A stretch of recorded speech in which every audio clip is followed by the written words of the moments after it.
Well, hello everybody and welcome to today's video in which I will review and compare two popular masculine perfumes, and one of them is a compliment magnet, and of course we are gonna talk about one and only Le Male by Jean Paul Gaultier. And you guys, it is crazy how much hate and criticism I received on my review on Le Male and its ultra version, Ultra Male, and that is only because I don't like that perfume all that much.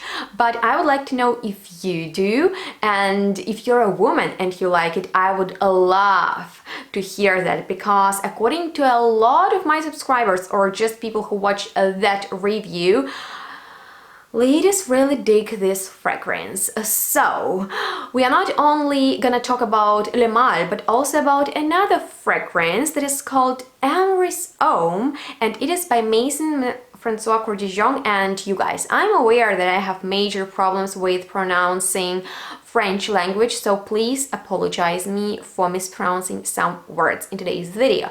But of course, I would love to know your experience with these two perfumes, so if you have any, let me know it in the comments down below. I hope we can start a very friendly conversation with you. And with that being said, let's talk about these bad boys, and I want to start with Le Male. So obviously I don't have a bottle of it just because I'm not a fan, but at this point I have a feeling I need a bottle just because I mention it quite often on my channel. And today I went ahead and tried it, and the craziest thing happened, and that was because I sort of liked it in the opening.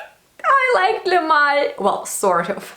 So I kinda get a feeling and an idea why so many men claim that ladies like this perfume.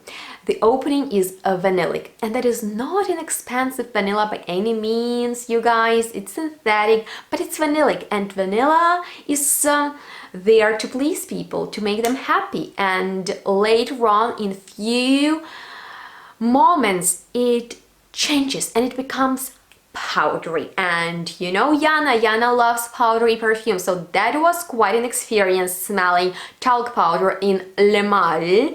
And it's not a very masculine perfume overall. The most masculine part about it is its bottle. But anyway, it develops as a funky fragrance. It has this rough, spicy side that I don't like, and it has overdose of tonka beans, okay? There is also mint and lavender. Now, I love the scent of mint. I don't like lavender, maybe that this the combo of both notes, but this fragrance to me smells old-fashioned, okay? And if you like it, you rock it. Actually, right now, I don't hate it. I simply don't care, which is a good thing. Maybe in some time I'll enjoy it. Who knows? My taste changes quite a lot. Let me know if yours does that too. But anyway, why do I actually compare Le Male to Maison Francis Kurkdjian's perfume Amyris Homme?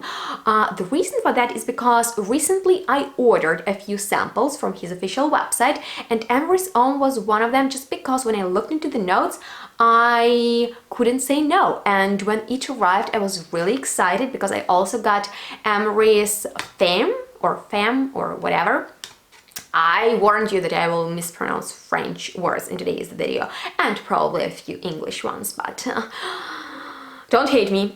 Anyway, I wanted to do a video about Amyris Homme and Amyris Femme, but then when I tried this one, I was like, first moment, my first reaction was like, it reminds me of something that I'm not a fan of, and the dry down told me what it is. Obviously, it's Le Male.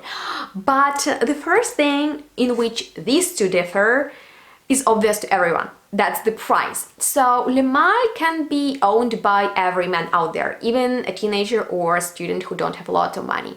Now, the price of Amyris Homme is way up there, so high that I can't even see it. It's expensive, you guys, so that's the first thing. But the second thing is the opening of Amyris Homme is way more pleasant and soft than the opening, that vanillic, powdery talc opening of Le Male is. So Amyris Homme is actually very pleasant, but even though there is some sort of coolness in the opening, it changes into something warm and round. And here are the notes, and just listen to this, okay, you guys. In the opening, rosemary and mandarin. I sense rosemary, but shortly, and later it's about Amyris, which this fragrance should be about, okay? Then we have coconut, we have some coffee beans, iris, wait, it gets better, we have chocolate, and in the dry down there are tonka beans, and there is oud. And here is how it smells to my nose. Very sheer, toned down, powdery, woody, a little bit more refined version of Le Male, okay? No iris to me, no obvious oud, no coffee, no chocolate. I don't know. This perfume is sort of a bummer for me, just because I expected a totally different scent. And it's funny because when I looked into the nose behind both perfumes, it's the same nose, you know, it's Maison Francis Kurkdjian. So, in my opinion, when he released Jean Paul Gaultier's Le Male in 1995, and it was first launched and brought on the market, it was his first, or one of his first hits, you know, that perfume was like whoa, and is till this day. So when he created his private line, he decided to create something similar, but you know, in so many years his taste and he as a perfumer, he grew up, so that is a grown-up version of Le Male, because Amyris Homme was launched in 2012. So the time difference is there too. But anyway, the way I see these two perfumes is following.